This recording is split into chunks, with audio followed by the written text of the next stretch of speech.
Canada's Ecofiscal Commission was set up 5 years ago to explore fiscal policy in relation to the environment. It was never meant to last forever, and it's now in its final days before wrapping up. The Commission has issued one last report exploring Canada's options for reducing greenhouse gas emissions overall. And that brings Chris Ragan back to our studio tonight. He is a McGill University economist and director of its Max Bell School of Public Policy and the chair of the Ecofiscal Commission. And it's good to have you back in that chair, Mr. Chair. Very nice to be back here. Thank you for having me. Let's start with this. How would you rate the Government of Canada's progress at achieving its greenhouse gas emission targets since your commission began in 2014? So for the past 5 years, 6 years, well, I would say that the federal government has actually made great progress, not so much in reducing emissions, but in putting a policy package in place that, in fact, I think will do that. 6 years ago, we did not have significant federal policy in this, on this issue. We had a few provinces that were acting with some good policies.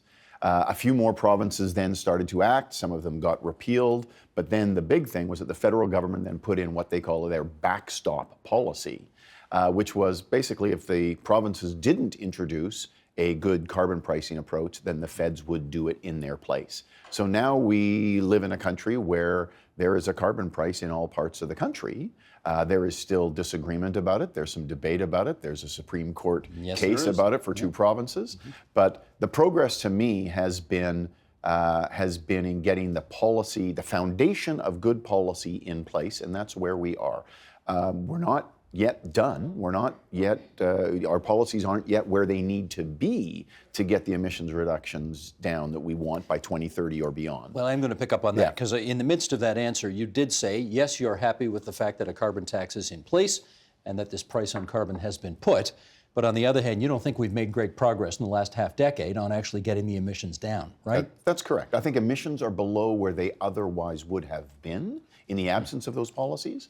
But we are still well above where we claim that we want to be by 2030, and we are, of course, even further above where we think we would like to be or need to be by 2050 or beyond. So there's more work to do, which is why this paper was written. I'll reiterate that because apparently we committed to reducing our GHG emissions by 30% below 2005 levels in 10 years' time. Correct. Do we have a shot at getting there? We do, but not with the policies that are currently in place. So the name of this final report by Ecofiscal is Bridging the Gap. What the gap is, the gap that exists between where the current policies are likely to take us by 2030 and where we think we need to be by 2030. There's a gap. So that means we either need more policies or we need more stringent policies to get there. And so what this report was all about is, how are we going to get there? How are we going to bridge that gap? And we wanted to take very seriously the notion that, let me back up a bit. We've been talking about carbon pricing for 5 years. And many people have said to us, well, you don't have to do it with carbon pricing. You could use industrial regulations. You could use economy-wide regulations. You could use subsidies. You could use combinations of those. So we wanted to take that seriously and say, all right, if you're not going to use carbon pricing, then what are you going to use? And so what this report did is it put together 3 quite different packages of policies, all designed to achieve the 2030 emissions reductions targets. But they have a very different price tag on them. And that's really the essence of this report. Do you think, I know you're an economist and not a politician, but I'm going to ask you a political question anyway. Do you think there's more political acceptance in the country today for the carbon tax approach to dealing with this issue? More than what? More than 5 years ago when you started. Oh, yes. So if the question is more than 5 years ago or 5 years before that, for sure, I think there's more support. I think there's more support for addressing climate change across the board. I would argue that there's also more support for carbon pricing, but there is less support for carbon pricing than there is for addressing climate change. So we are still not there yet. It's not yet to the point where Canadians say, absolutely fight climate change and absolutely put on a carbon price. I think this discussion, this policy discussion, is tough. Not everybody spends most of their days or their dinner time conversation talking about public policy and talking about how a carbon price is better than more intrusive regulations. That's not a normal person conversation. It is what I do, but it's not what normal people do. And I've learned after 30 years of being an economist at McGill that there is a difference between economists and normal people.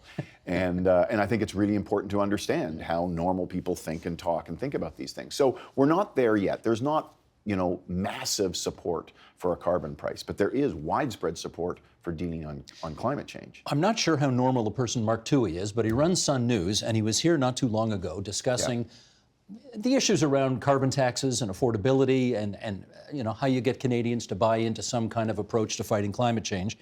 And he certainly would tell you that he speaks for, I think with some justification, quote unquote, normal people who are concerned about what this is going to do to their pocketbooks. So let's play a snippet of that conversation we had with him, and then we'll come back and chat. Sheldon, if you would.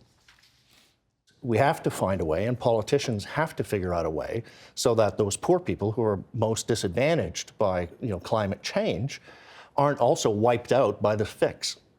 And when you look at economic measures like carbon taxes, cap and trade, that inevitably raises prices. Well, that's great if you're going to save the planet 50 years from now or 20 years from now. But if that means I can't feed my kids next week because I can't afford the food they need or the transportation or my job to get to my job, that's a problem. Many Conservatives have obviously, for a long time, been concerned about what carbon taxes do to people's bottom lines.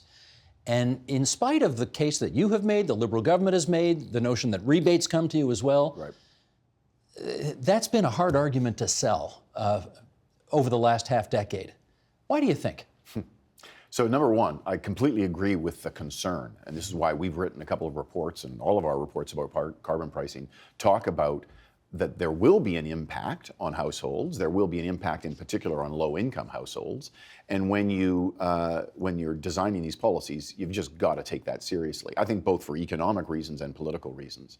And you mentioned the rebates. So in this report, the policy option that has a carbon price rising to 2030 to reduce those emissions also has very sizable rebates attached. So in Saskatchewan, the per person rebate by 2030 is over $4,000. So a family of four has a $16,000 rebate. So yes, gasoline is more expensive. Coal-fired electricity is more expensive. Natural gas is more expensive.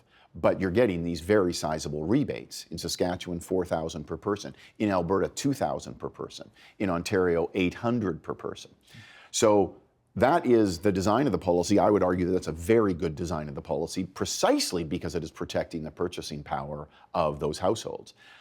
But your question is, why is it a tough sell? It's a tough sell because most people that I talk to, when we talk about carbon pricing and rebates, they kind of look at me like I'm crazy, like I've been now smoking some of the legal weed in this country. And they say, well, why would you tax with one hand and then give back money with the other hand? I mean, that's just crazy talk. The truth is that the logic of a carbon price isn't designed, it's not about making you poorer, it's about changing your behavior.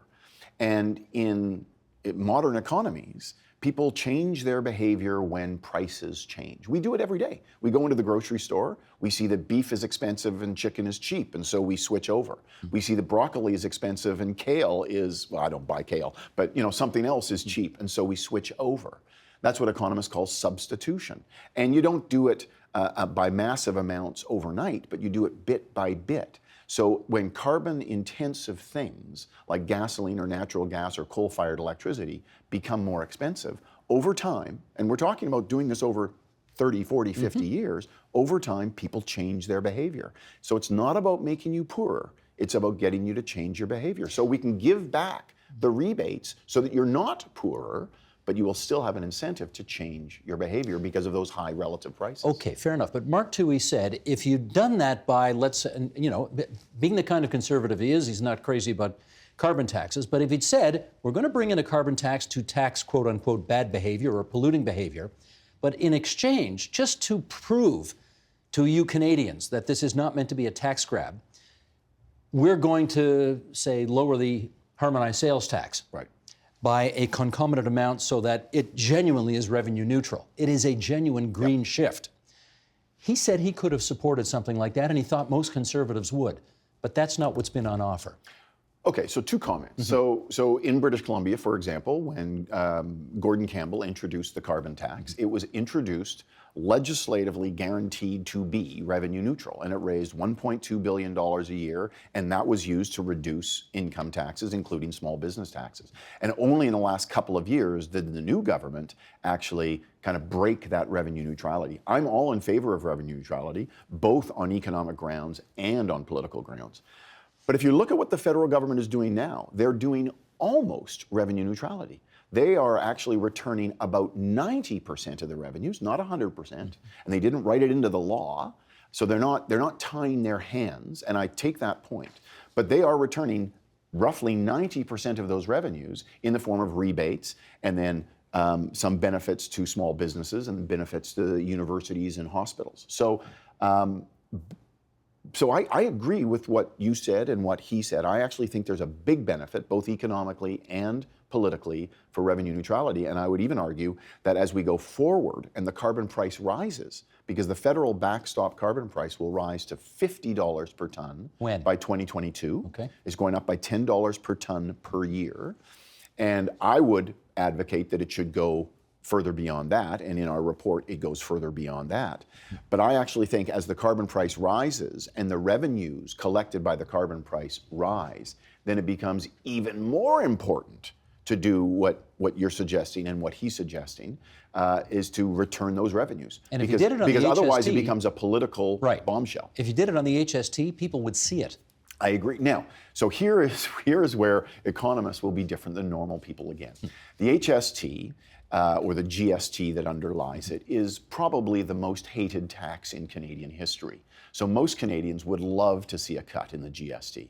Most economists say, if you're going to cut taxes, don't cut the GST because that's actually an efficient tax. Cut, income taxes because those actually impede growth. So the economist now has a tension with the normal person. But my sense is here that I would say to government, look, the political case for the carbon price here is to just use the revenue to cut some taxes. You decide whether it's going to be the HST or some combination of the HST and personal income taxes and corporate income taxes. But if you actually tied your hands to return all of that revenue, I think it would be much more sellable. I'm going to ask our director, Sheldon, can you bottom of page 2. You want to bring that chart up? Thank you. Chris, take a look at this chart. You love this chart. Okay. Love this chart. For the people listening on podcast who can't see these lines, we've got essentially 3 lines here. Yeah. Could you take us through this on the issue of the cost of climate policies and what's significant about this chart? Yes. So what we do in this report is we design these 3 very different packages of policies all designed to reduce emissions to our 2030 target. So they all work in that sense.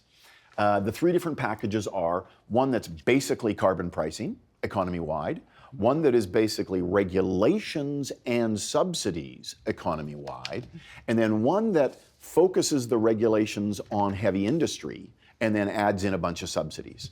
All 3 packages, it's worth emphasizing, worth repeating, all get to the 2030 targets.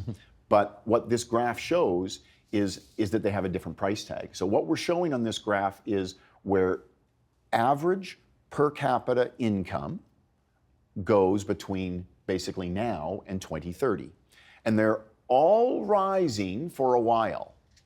And with the carbon price path, it just keeps on rising. With the economy-wide regulations, it rises, but by less.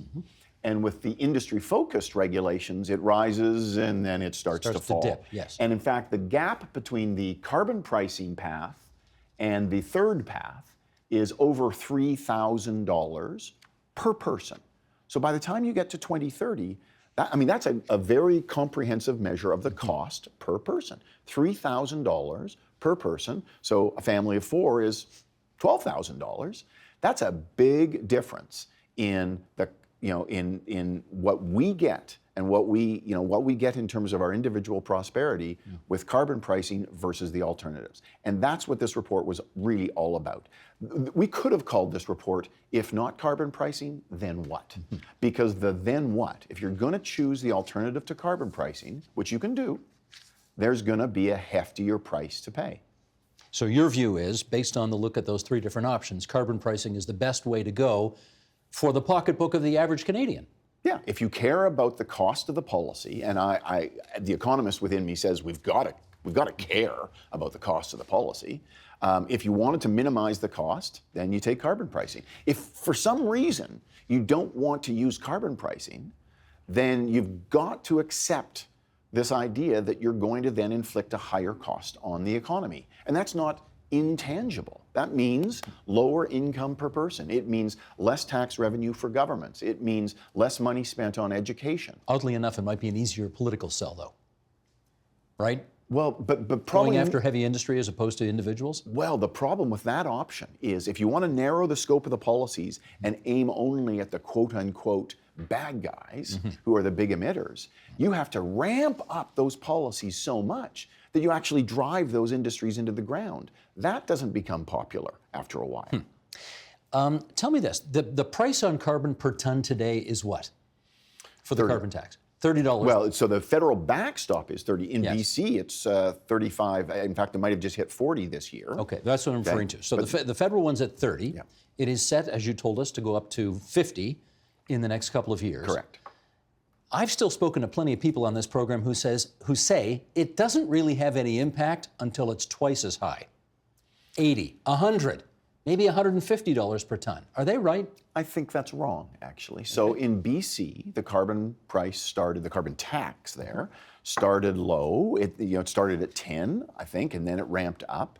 And I remember looking some studies done 3 or 4 years ago that suggested that the first 6 or 7 years of BC's carbon tax had reduced emissions relative to where they otherwise would have been by about between 5 and 15%. Now, absolute emissions are still rising, but that economy is growing and population's flowing in. So the real question is, are emissions lower than where they would have been? And the answer is, even for low carbon prices, it was working. So if the statement is a low carbon price has no effect, I think that's wrong, and I think the evidence shows that that's wrong. But to hit the targets. If the question is it going to be high enough to get to where we want to go, the answer is no. So in our report, we remember these 3 policy packages are all designed or calibrated in the geeky economic term to get to 2030. Well, the carbon price in package 1 gets to $210 per ton. That means gasoline is about 40 cents per liter more expensive than it is today. And we've got those rebates that are quite juicy. But yeah, the carbon price is rising. If you're going to rely mostly on the carbon price to reduce those emissions, the carbon price is going to be a lot higher than 30 or 50 or 70. It will take really quite a Herculean effort by whatever government is in place to be able to convince Canadians, presumably, that going from $30 a ton where it is right now to $150 or $200 a ton, where it may need to go to for us to achieve our targets, that's worth doing. Don't you agree? Well, partially. But I think they've also got to sell it not as just the carbon price, but as the rebate. So talk about the carbon price rebate combination. Talk about the ability to, massively reduce income taxes if that's what you decide to do instead of the rebates, or completely eliminate the GST. And that's the way it's got to be sold. And I would argue that in the last election, the opponents to the carbon price were talking about the price, but not the rebates. But even the advocates of the carbon price and rebate combination weren't really, I think, communicating the package very well. And I really think that we've got to be honest with Canadians about the need to fight climate change, but also that we have choices in front of us. We don't have to use carbon pricing, but the other things will actually hurt more. And a big advantage with carbon pricing is that it comes with the opportunity for rebates. So why, in my household, why should I be concerned too much about more expensive gasoline and home heating fuel if I'm also getting, a check in the mail or a tax credit that's rather sizable? That combination strikes me as quite attractive. I'm going to quote your favorite columnist here. You ready? Here's Terence Corcoran. Okay. I'm just being facetious here. I got a feeling you don't think much of what he has to say, but here's what he said last November in the Financial Post. As Ecofiscal winds down this month, it will mark the end of an organization that has been a powerful and largely misleading contributor to the shaping of public policy around carbon policy and taxes. Claims that the BC carbon tax is a success are, to quote one economist, based on spurious correlations. Such correlations have been concocted by a small group of economic modelers that has had an outsized influence on policymaking and politics, including during the past federal election. In the interests of equal time, you want to speak to that? You're a bunch of spurious, misleading people at Ecofiscal? I guess in a sentence, I disagree. I would suggest that quote is pretty substantially misleading. So I think the economists that have actually looked at whether it's BC's carbon pricing performance or whether it's other countries, they tend to do their studies fairly carefully. And they make the distinction between where emissions have gone and where they would have been in the absence of the policy. Because when you're trying to attribute effectiveness to a policy, you actually have to ask the difficult question, which is, where would they have gone in the absence of the policy? And the kinds of studies that we read and that we cite are doing that careful work. It may not lend itself to a sexy headline in an op-ed, but it actually is the right analytical approach. And so whether you look at work in the UK, which we've looked at, or in California's cap and trade, or the European emissions trading system, or Denmark, or BC, or the RGGI system, which is in the New England or the northeastern United States coal-fired electricity, they've got a cap and trade system there. These policies actually work. Now, back to an earlier comment, low prices don't get you to stringent targets. Mm-hmm. Okay, you're going to need higher prices to get there, but these policies actually work. In our last few minutes here, let me just focus a bit more on the province of Ontario itself. As you know, the government of Ontario, in spite of an earlier pledge not to continue its court action, right? Premier Ford originally said, if the people of Canada decide that Trudeau's going to win the election and his policy is in favor of the carbon tax, well, then the people have spoken and we'll step down. But they didn't stand down. They're still pursuing it. Do you think that makes any sense? Well, as you said, I'm an economist and not a political strategist, but I see these two courts that are pursuing court cases, and the federal government won in stage one of in both cases, Saskatchewan and Ontario. This has now gone to the Supreme Court. These will be decided by the Supreme Court, I think, in the middle or late March. Mm-hmm. So we'll see what happens.